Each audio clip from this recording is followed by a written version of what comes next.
Alright, so here we are. I got a bit of a follow-up here, just showing off some the basic combo you're going to be doing here in the Vendread Punk deck.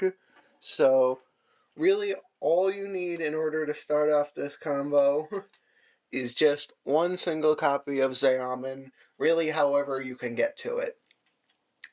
Technically, Emergency Teleport isn't a full one-card combo because then your Zayamin isn't normal summon, but then you also have your normal summon free, so really E-Tele plus any normal summonable monster also does it, so just keep that in mind. So you're going to have Zayamin plus, really doesn't matter, whatever 4 other cards you open. Don't really matter. So, what you're going to do here is, you're just going to normal summon the Zayamin, activate the effect, paying 600 life points, which is important, in order to search yourself out your copy of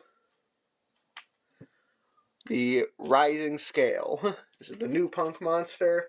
What you're going to do, you're going to link off your Zayamin in order to make Salamangreat Almirage. Sorry about the camera work here. I'm working with what I got. You're going to then activate the effect of your Rising Scale, banishing your Zayamin to summon itself. The link zones here do matter, not yet, but do keep in mind that the link zones will matter. So you're going to activate the effect of the Rising Scale to special a Punk from deck, from hand or deck notably, so it's not the end of the world if you do draw this card. So you're going to summon the Shirakusai. You're going to use the Shirakusai effect to fuse in order to make the Rising Carp. You're then going to use the Rising Carp effect to tag out into 2 more Punk monsters. This being the Madam Spider and the Deer Note. Again, you can summon these from hand as well, so again, not the end of the world if you draw them. So just keep that in mind. It sucks to draw them, but you can still do the combo. Means you're going to sync these 2 off in order to make the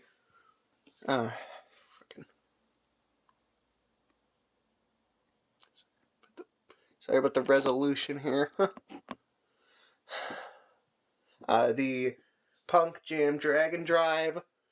This is the first instance where the link zones matter. You want to get this. You don't want this in your link zone.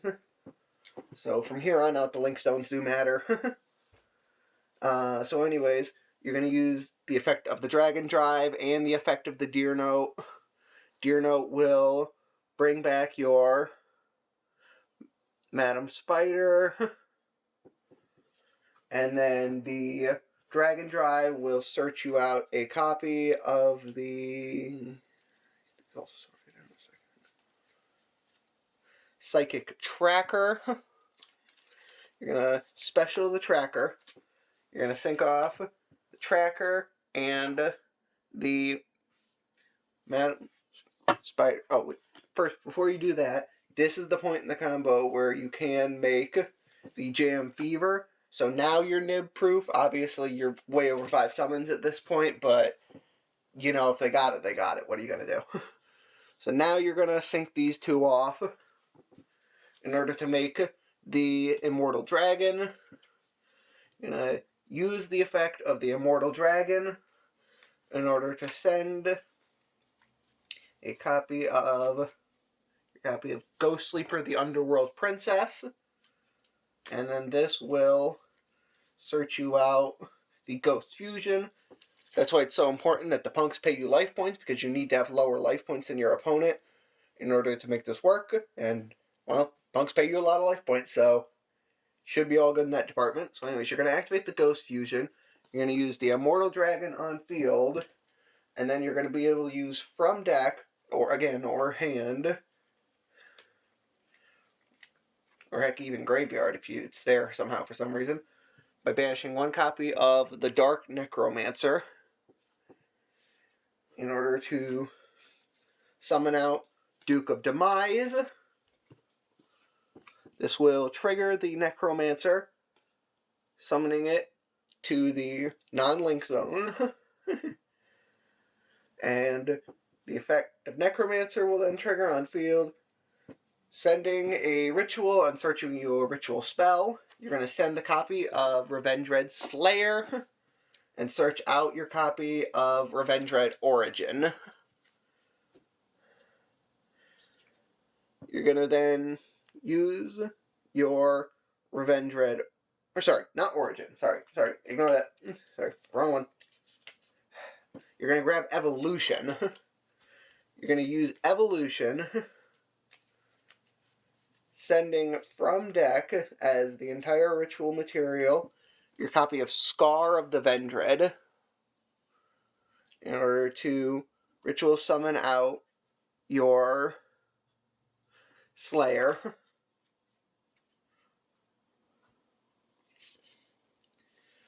Then you're going to link off your Slayer and your Anima in order to make Cross Sheep. Will trigger the Slayer because it went to graveyard. Now you're going to grab your Origin and you're going to be sending a copy of Vendread Battlelord. So next you're going to activate your Origin and you can banish from graveyard your Immortal Dragon and your copy of Ghost Sleeper in order to summon the Battlelord to the link zone. This will trigger the Cross Sheep, letting you draw 2 from deck and then discard 2. In this case, it doesn't really matter, but obviously in the game you can make the choice on what you keep and pitch here. If you're really in a place where you don't want to discard cards, you can technically summon it out of the link zone and then trigger it in the next step where we're going to link summon in order to only get the fusion effect. But that's just something to keep in mind. But anyways, you're going to do that, and then you're also going to use the fusion effect because you're pointing to the Duke of Demise in order to reborn one of your level 3 punks. In this case, we'll just do Madam Spider, but the Shirakusai also works.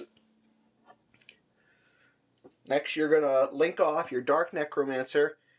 First you're going to trigger your Battlelord. There's a lot of steps here. I sometimes forget stuff. So you're going to trigger your Battlelord.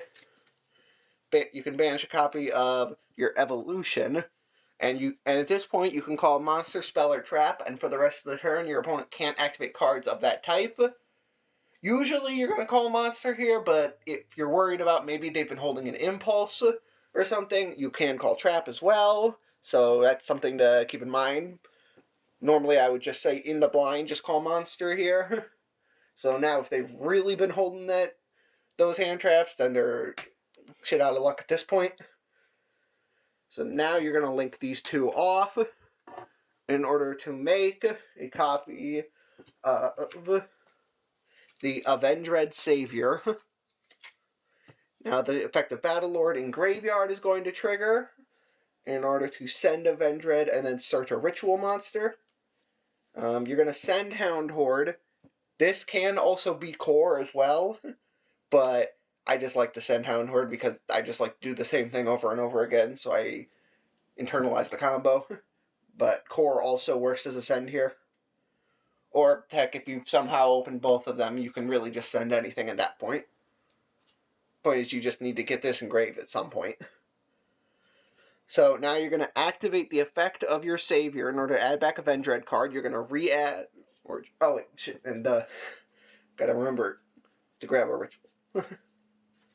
See, I've practiced this combo a million times, and even I forget stuff, so... The ritual you're going to add is going to be Cyber Angel Ben 10. And the reason you're going to do that is you're going to activate the Origin in order to resummon Slayer by tributing the Cyber Angel Ben 10. This will, of course, trigger the Ben 10, as we all know, grabbing you a Light Fairy. That's going to be Chojo of the Trillion Hands. That's right, this boy just keeps getting more and more and more hands. So you're going to then link off your Slayer, and your Cross Sheep in order to link summon into Silhouette Rabbit. This will let you set a continuous trap monster from deck. This is going to be the Apophis, the Swamp Deity. Just going to leave this up so we remember what it is, assuming you can see it. Again, really sorry for the camera quality. It's the only way I could really get this done and get everything in view. So, next, we're going to use the extra normal given to us by Duke of Demise in order to tribute Silhouette Rabbit to summon Chojo of the Trillion Hands. This is nice because Silhouette Rabbit can't be used as link material the turn it uses its effect, so now we've just cleared up our EMZ. In order to then use Chojo's effect to grab a ritual spell and a ritual monster, in this case, Vendread Executor and Ravenous Vendread. So, next we are going to, we are going to sync off Chojo of the Trillion Hands and our level 3 Punk tuner in order to synchro summon into Stellar Wind Wolfram.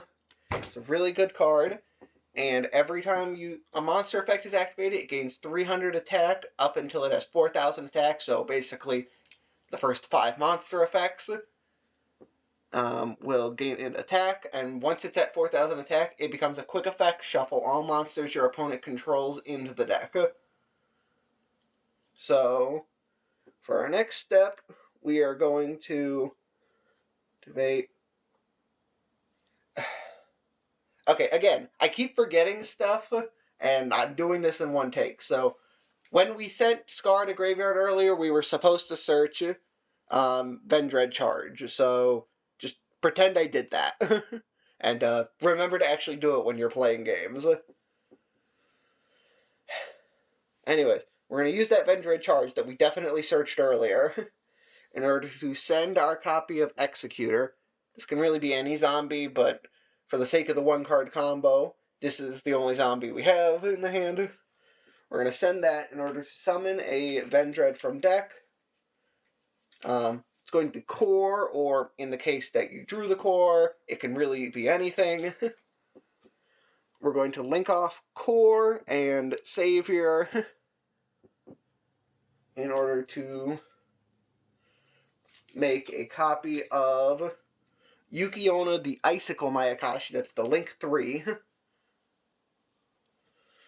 And from here, we are going to activate in the graveyard our copy of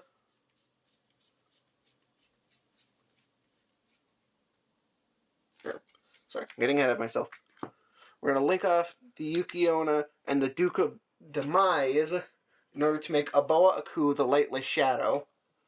Then we're going to activate the Duke of Demise in our graveyard to add back a fiend or a zombie. In this case, we're just going to add back core.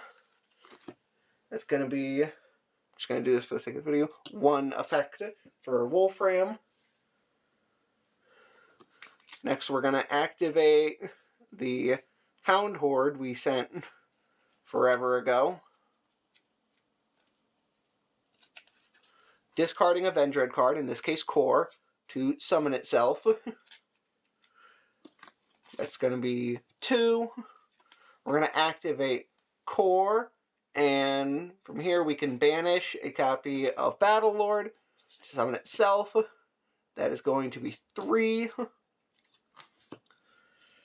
And from here we can activate Ravenous Vendread, which will summon from deck in face-down defense position a Vendread Revenants, and then immediately ritual summon using guys we have on field, including that. The Revenants will go to graveyard, and the core and Hound Horde will both be banished by their own effect. And this will summon out Vendread Executor, who now has 3 inherited effects. Those being, it is untargetable, it has a quick effect, spell trap banish, and a quick effect special summon monster banish. And on top of that, its effect provides the rest of your board with targeting protection, not just your monsters, your spell traps too. So your entire board is now untargetable. So, there's that. And from here, we're going to activate the effect of Yuki-onna the Icicle Mayakashi, banishing itself to summon a banished or graveyarded zombie synchro. In this case, our Immortal Dragon. And that's why it's fine to banish it earlier, because we're just going to get it back anyways. And from here, that's going to be 4 effects, by the way. We're going to activate a Boa Aku, banishing itself, and discarding a card. In this case, it doesn't really matter what you discard. In order to reborn a light or dark monster from our graveyard, we're going to reborn our Vendread Savior. We're going to link our Link 2 Savior and our Immortal Dragon in order to make the Phantom Knights of Rusty Bardish.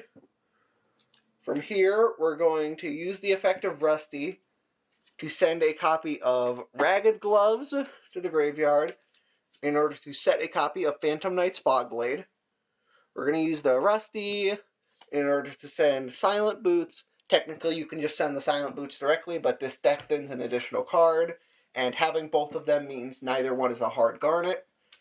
And either way, we're going to then banish the Silent Boots to grab another copy. And fuck. So when we summoned the Madam Spider earlier, I should have searched the Dangerous Gabu.